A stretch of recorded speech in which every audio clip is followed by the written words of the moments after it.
Badan Meteorologi, Klimatologi, dan Geofisika terus meningkatkan sosialisasi penggunaan aplikasi Multi-Hazard Early Warning System kepada masyarakat di wilayah BMKG Maluku Soleh, Aceh Utara. Penggunaan aplikasi tersebut untuk meminimalisir adanya korban bencana alam. Badan Meteorologi, Klimatologi, dan Geofisika gencarkan aplikasi Multi-Hazard Early Warning System untuk mendeteksi cuaca buruk di musim pancaroba.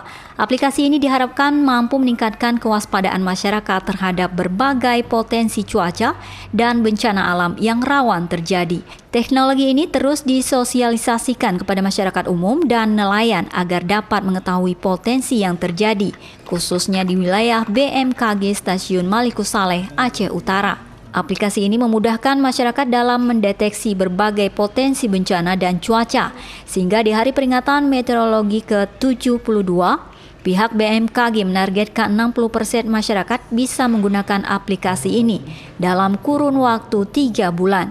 Aplikasi ini mampu mendeteksi potensi bencana 15 hingga 20 detik setelah terjadi. Kami targetnya 3 bulan ke depan sekitar 50-60% ya, 50%, karena kami juga realistis karena budaya masyarakat itu kan belum familiar dengan aplikasi tersebut, sehingga butuh waktu yang lebih untuk membumikan.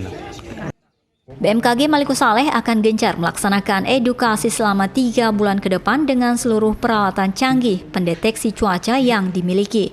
Dan pihaknya akan menggandeng para panglima laut di seluruh wilayah agar dapat memberikan informasi secara merata kepada nelayan maupun masyarakat. Dari Kabupaten Aceh Utara, Armia Jamil, iNews melaporkan.